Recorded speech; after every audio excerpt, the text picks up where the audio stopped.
Hello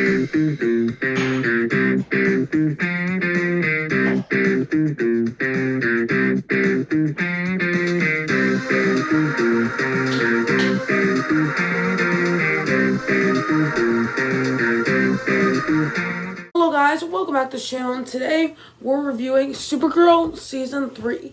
Not much else to say before we get started, but go check out my Arrowverse playlist, and be sure to check out my Shang-Chi trailer reaction. It's awesome. Go check it out now, please. And not much else to say, but let's get started. So we have Qui Gon Jinn today for our minifigure review, and so he has a cool little green lightsaber, cool little Jedi torso printing. Is that zoomed in? Oh, no, it's not. It's a little sorry, it's a little blurry. And so you have cool back printing. There's an alternate expression. Whoops, it's like a whole hat. I literally just did that. It's like a little alternate, like wizard, like nervous face, I guess. Snap that right back on. I did not do that on purpose. Let me get the figure back on the stand. And I just broke the stand. Hold on. Time lapse.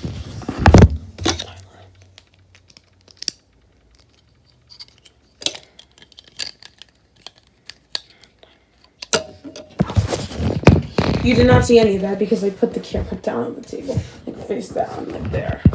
Anyway, so this is a cool figure, like the hairpiece, really cool. Green lightsaber, cool. It's not one of those light up ones, and cool face expression. Jedi torso printing, cool. The leg printing is cool. So is the back printing. It contrasts really well to the hairpiece, and cool fig. Right after 20-second recap. Okay, go. Back in season 2, we saw Lillian Luthor. We met all the Luthors except Lex. We saw Rhea in the Daxon. We met Manel. He left apparently, and there's some sort of Kryptonian thing that was head to Earth. It said like it will rain, and not much else to say. But what else happened? I think that's all that happened for Rickon. Okay, I went over. I'm sorry. Now you have what the season's about. This season's about Kara kind of after Manel left, dealing with what's going on. And you kind of see a bunch of stuff at the beginning. Then as you go on, you have this Kryptonian villain called Rain, who wants to take over the Earth. See a bunch of more Kryptonian mythology throughout the season. And yeah. Let the episode go through. Each episode 1 through 6, I can kind of skip, really. Yeah, even episode 1, I can kind of skip.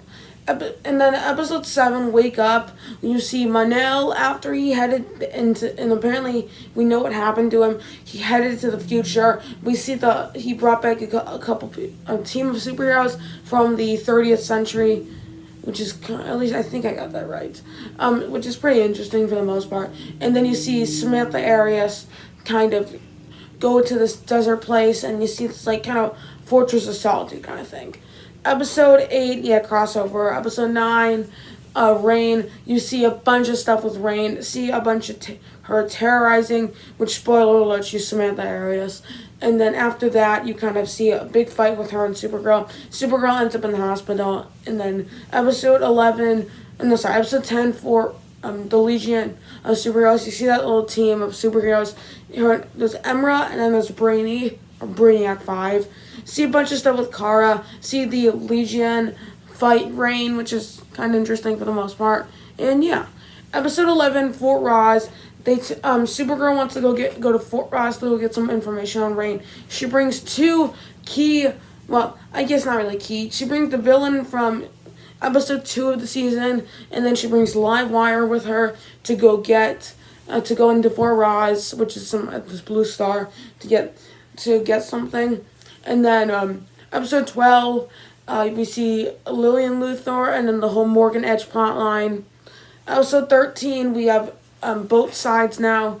We see this the second member of the World Killers, which is what Rain is. And we see, I think her name is Purity, something like that. And you kind of see a bunch of like psychological kind of thriller aspects in this episode involving the Purity character. Episode 14, we can skip that one for all the good reasons.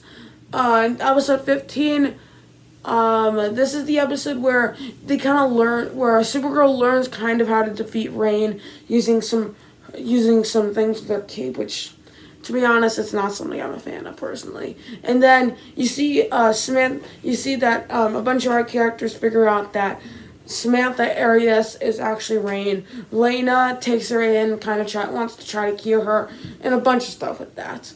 Episode 16, I cannot remember what it's called. You see the third of the world killers. You have Rain, Purity, and now Pestilence, with like this whole like drug or disease kind of thing where she has like these claws, and then she like, I guess that, I don't know. And anyway, so like it's like it kind of claws. Like I think I'm just two of her fingers. I'm not sure, but so you see that, and apparently she endangered the Elysian or the 30th century. So Emerald wants to kill her. So yeah, bunch of drama with that. And I think honestly, you kind of want to root for the hero. A lot of these MCU movies, for example, like you're kind of rooting for the hero, but this time I'm not. So yeah. Episode 17, Trinity. See the 3 world killers. Why am I holding it with 6? The 3 world killers coming together to form a team. See a bunch of action with that, which is pretty good for the most part. And yeah, episode 18. This is the one I think this is the one where Samantha Arias' daughter Ruby, I think she's kept hidden from Rain. We get a little bit more information on Samantha Arias as a character, not necessarily Rain, but Samantha Arias. We see her mother again after episode 7. And yeah, episode 19, Fanatical. You see a bunch of stuff with Guardian. Yeah. Where you see him kind of admit that he's Guardian, kind of goes on not really a character arc necessarily, but kind of like a little story arc where he wants to reveal that he's Guardian and not keep the secret. Then episode 20, Dark Side of the Moon, you see, this is a huge spoiler alert, you see Kara go somewhere out into space to get some sort of stone that can defeat Rain, and then apparently she's on this part of Krypton, and her mother survived, apparently. So that's great, actually. I think she was utilized pretty well. And, yeah. And then episode 21, not Kansas, Gun Patrol episode. But at the same time, you see Kara on Argo City for a little while, and a bunch of stuff with kind of ending the season.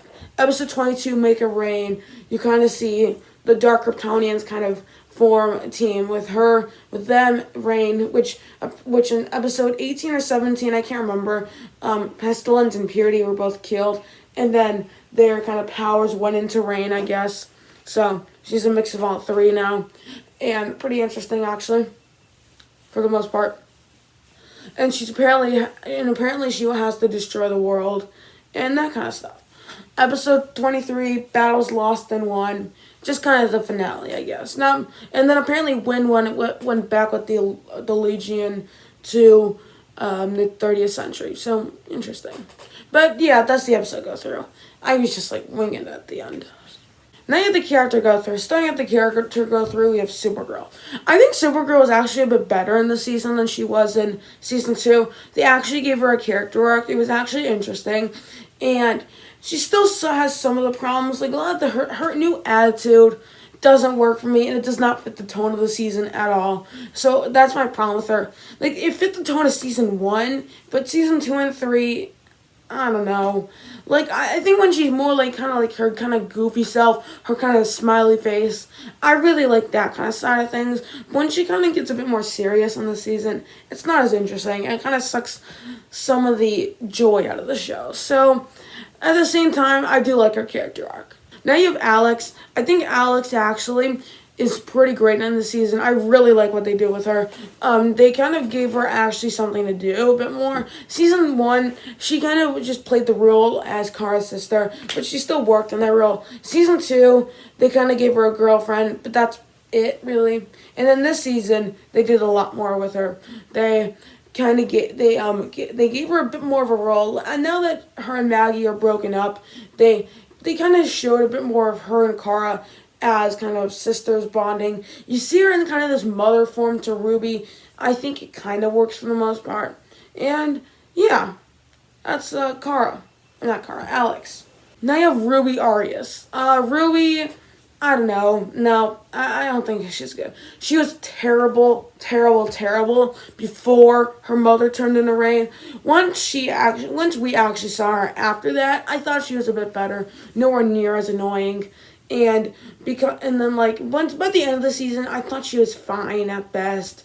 And it kind of, I wish they kind of killed off Samantha Arias. So they can kind of have Alex in this kind of mother form. I would have loved that, but instead of that, yeah, I don't know. Then you have Martian Manhunter. I thought he was utilized great in this season. My only problem with Martian Manhunter really, I don't know, really after like the end of the season when they kept like when they made him leave the DO, I feel like they're just not gonna do much with him anymore.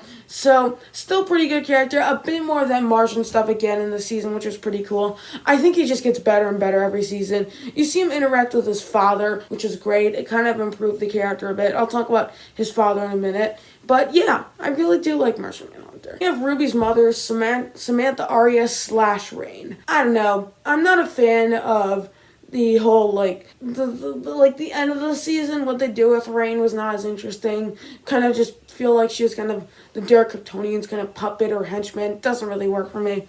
And then you kind of have a lot of the stuff at the beginning of her thing, I guess. Of her kind of being Rain, I thought was great. Her terrorizing the city, being kind of like the Zoom of Supergirl, really was great. I loved all of that. But once you got in the part with the Dark Kryptonians and the one she had a team, I wish they just stuck the team to the rest of the season. They had more of a master plan to like maybe just. I would have been fine if they just destroyed the world. I would have been better with that than what they did. Name Marin or Martian Manhunter's father. I really like this character, to be honest. Really worked for me. The only things I was not necessarily a fan of was kind of like the whole roboticness to him. I mean, at times. And then in episode 15, where they just kind of went insane. I mean, that really, really did not work for me. But other than that, Carl Lumbly brings such joy in the role. He's a ton of fun to watch on screen. I wish they didn't kill him off. But at the same time, it kind of completes his character arc of him kind of finding a home on Earth. That sacrifice is actually in ways it's kind of emotional. I wouldn't say I was like in tears or anything, but it really worked for me.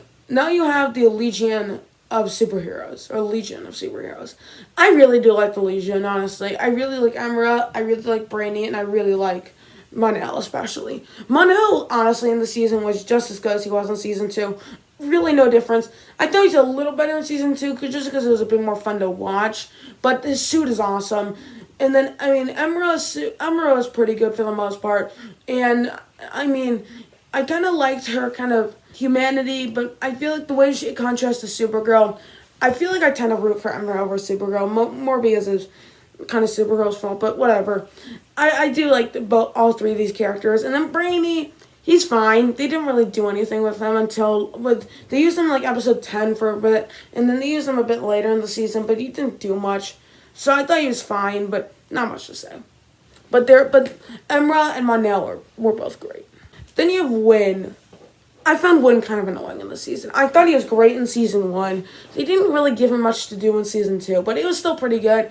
Then this season, being kind of the Felicity of not Felicity, the Cisco of Supergirl. And no. I don't think that really worked for me. They kind of took a kind of fun character. He kind of went from being kind of like I guess maybe the Iris, now to being like, I don't know, the Cisco. I'm probably making no sense. So the thing I just not a fan about this character in this season is that the whole thing with his mother in that episode, just no, it's better than Childish Things, but still wasn't good at all.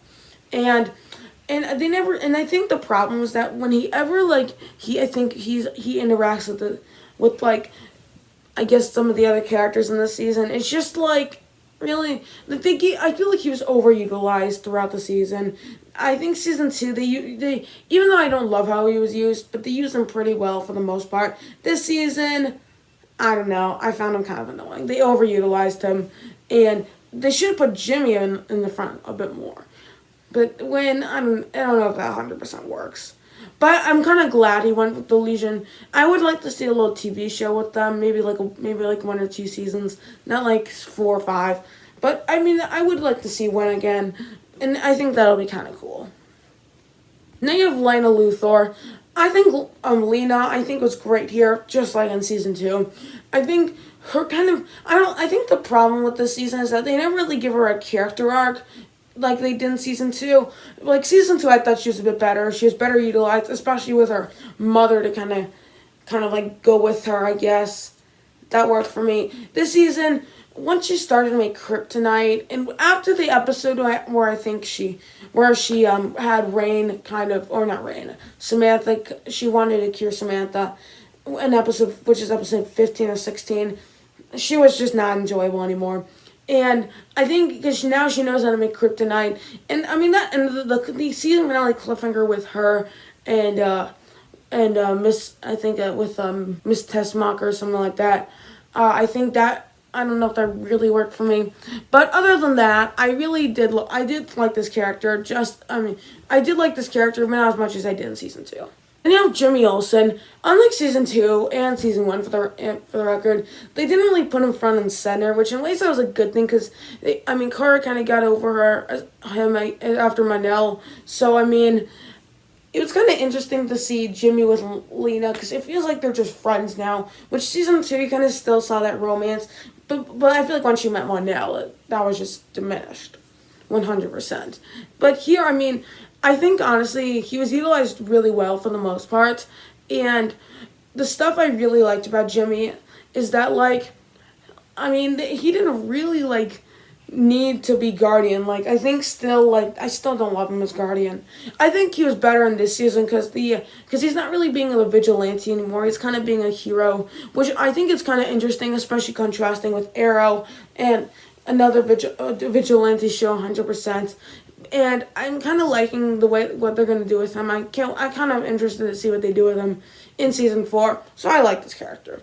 Now you have the Dark Kryptonians. I thought Selena and then the other two just no. They're kind of what made the season kind of fall apart near the end. And I feel like I'll talk about this a little later, but yeah, it just kind of fell apart.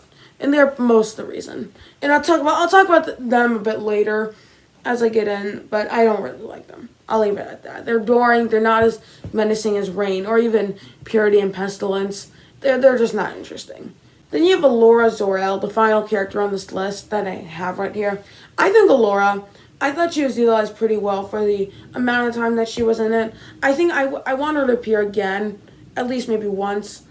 And, I won't be mad if she doesn't necessarily, but what they did with her in this season was kind of cool.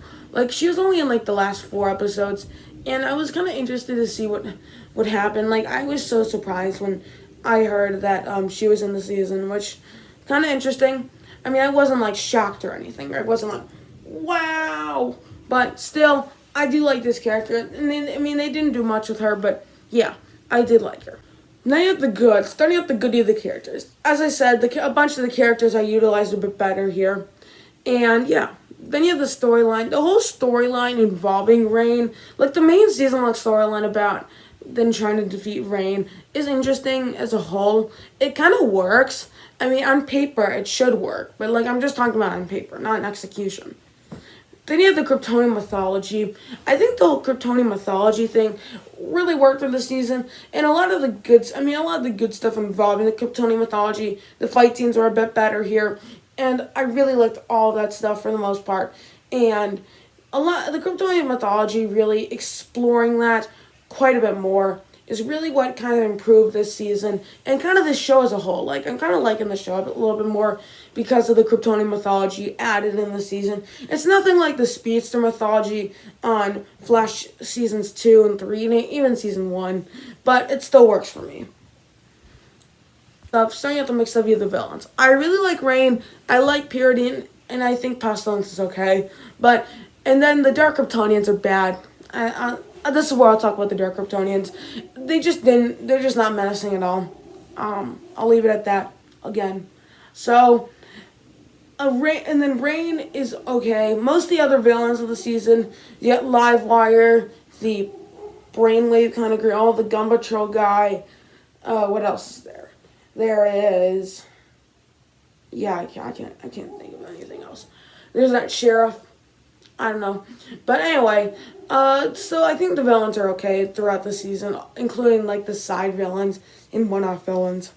Then you have the fights. I think the fight sequences are quite a bit better, and the effects are a bit better. Like the first fight between Rain is great. Really, all the fights between Rain are pretty good for the most part, especially that first fight. And yeah, now you have the bad. Starting at the bad at the beginning. The whole beginning of the season, episode 1 is okay. Episode 2 is terrible. Episode 3 is pretty good. Episode 4 is okay. Episode 5 is okay. Episode 5 is bad. Episode 6 is fine. I mean, all these episodes are just forgettable. No sort of intrigue, no interest in watching the season. Even those first bunch of episodes, I don't really care for any of them. And yeah. So the beginning of the season is pretty bad for the most part. I'll get into more of that when I get to the episode ranking. The length. Next up you have the length. I think the length overall this season, 23 episodes, is a bit much in general for really most of these seasons. Especially this one, it did not need to be 23 episodes in any way, shape, or form. And being 23 episodes, I just don't think it's that as enjoyable, because you have a bunch of things like plot lines involving Rain. Like, eventually, like, you have plot lines. So you have like in episode 15, Rain's captured, and then Rain escapes. Then she gets captured again. Then she escapes. Then she gets captured, and then she's supposedly Rain's killed. And then the Dark Kryptonians come, and then all of these. You could have taken at least 2 of those out, and the season would still be fine. Like, this season is just a bit too long for me. Then you have the end.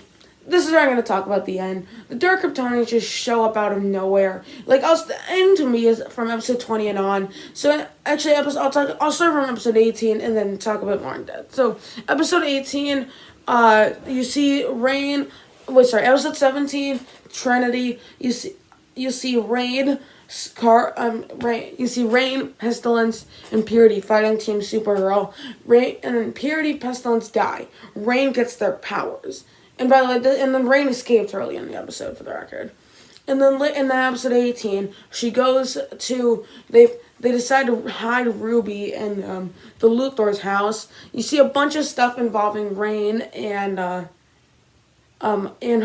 mother, some sort of tension between them. Obviously, she died. It kind of reminds me of that scene in Nightmare on Elm Street Part 2, Freddy's Revenge, or Freddy, where that guy's like, don't do this, and I don't have a Freddy glove, and then he just slashes him. It's just the only difference is that's just way less violent. It's the literal exact same thing. But anyway, so I'm trying to think. So she kills the mother. So that's when they figure out that she has the powers of Pestilence and Purity. And then later she knows that Ruby's location and she's at Lex's mansion. She wrecks up the mansion, literally. And then apparently it's revealed to Ruby that that her mother's Rain. And then episode 19, you see that, and then, I can skip episode 19. And episode 20, they want to defeat Rain, and then they get the Source Stone from Krypton, or should I say Argo City, called the Heronel. And then they go get that, defeat Rain. And then the Dark Kryptonians come up in episode 21 and 22. They actually kind of get their master plan now. And apparently Rain is not in Samantha Aries' body, which is really weird. They should have just kept doing that. That would have been way better. Instead, you just had this. And then, the finale came.